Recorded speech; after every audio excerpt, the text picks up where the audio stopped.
Hello friends, let us understand the mandate of section 13 of the RERA Act. As per section 13 subclause 1, a builder is not allowed to accept more than 10% amount as an advance payment from any flat holder unless and until he executes agreement to sell with him. Similarly, a flat holder is also bound to deposit at least 10% of amount at the time of registration of agreement.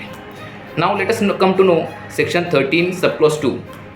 Now, any agreement that is executed between builder and flat holder should contain the particulars of development, that is construction, specifications, etc.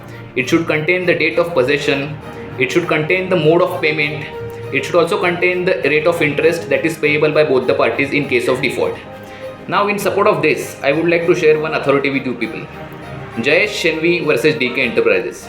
In this case, the builder was directed to execute agreement to sale in favor of the flat holder within 3 months. Thank you and save this.